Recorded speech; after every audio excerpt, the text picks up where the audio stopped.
एक भिखारी दरवाजे के पास आकर भीख मांगता था और घर का मालिक हमेशा घर के बाहर आते ही उसे देखकर फिर जाया करता।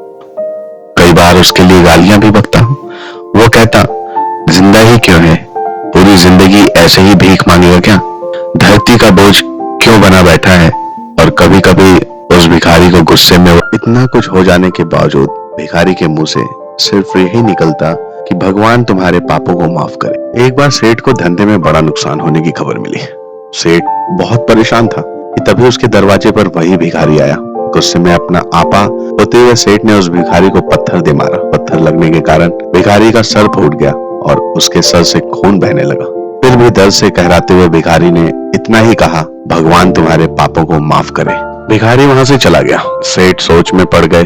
भिखारी को पत्थर मारा, फिर भी उसने सिर्फ प्रार्थना की। सेठ का गुस्सा शांत हुआ। सेठ का मन शांत हुआ भिखारी का रहस्य जानने के लिए। सेठ ने भिखारी का पीछा करना शुरू कर दिया। भिखारी जहां जहां जाता सेठ उसके पीछे जाता। सेठ ने देखा कि कोई उसको खाना देता, कोई उसको मारता, कोई अपमानित करता तो कोई गाली देता। लोग भिखारी के साथ चाहे जैसा व्यवहार करते, लेकिन भिखारी सबके लिए एक ही प्रार्थना करता, भगवान तुम्हारे पाप माफ करे। अब रात होने को आई थी। भिखारी अपने घर जाने के लिए लौटा। वो अपने घर पहुंच गया, लेकिन सेठ अब भी उसका पीछा कर रहा था। एक पुरानी टूटी हुई खटिया पर एक बूढ़ी औरत लेटी हुई थी। काफी कमजोर और बीमार लग रही थी। वह भिखारी की पत्नी थी। अपने पति को वापस आता देख वो खाट से उठ खड़ी हुई। पत्नी ने अपने पति के भीख वाले कटोरे में देखा, उसमें सिर्फ आधी बासी रोटी थी। उसे देखकर वो बोली, आज बस इतना ही मिला? और हाँ, आपके सर से खून निकल रहा है, ये चोट कैसे लगी? बूढ़ा भिखारी बोला, आज बस इतना ही मिला, किसी ने कुछ दिया ही नहीं। सबने गालियां दी और एक ने पत्थर भी फेंका,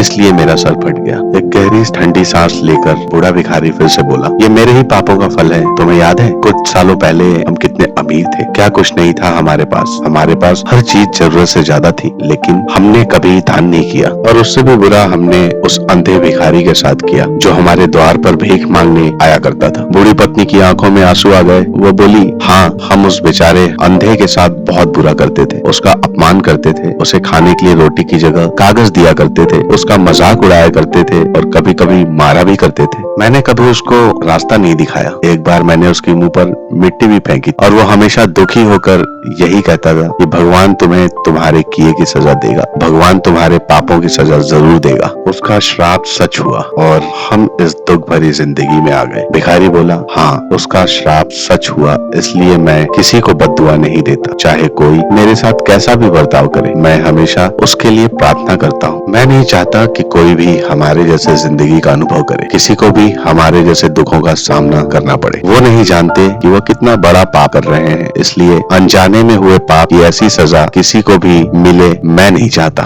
सेठ वहीं पर छुपकर ये सारी बातें सुन रहा था। अब उसे सब कुछ समझ में आ गया था। भिखारी और उसकी पत्नी वो आधी रोटी मिल बांटकर खाए और भगवान को धन्यवाद बोलकर सो गए। अगले दिन बूढ़ा भिखारी फिर से भीख मांगने सेठ के घर के पास जाता है। सेठ ने पहले से गर्म रोटी और उसके लिए निकाल कर रखी। उसे देते हुए सेठ विनम्रता से बोला, माफ कर दीजिए बाबा, मुझसे बहुत बड़ी गलती हो गई। बूढ़ा भिखारी बोला, भगवान तेरा भला करे। इतना कहकर वो आगे निकल गया। इस कहानी से जो सीख लेने लायक है वह बड़ी ही सिंपल है कि आदमी चाहे किसी के बारे में बुरा कहे या भला करे, लेकिन भगवान सिर्फ कर्म के हिसाब से उसको फल देता है। क्या हुआ अगर भगवान नहीं दिखता है, लेकिन यह बात बिल्कुल सच है, उसके खाते में सबका हिसाब बहुत पक्का होता है। इसलिए जब किसी के लिए कुछ भी करो तो अच्छा ही करो।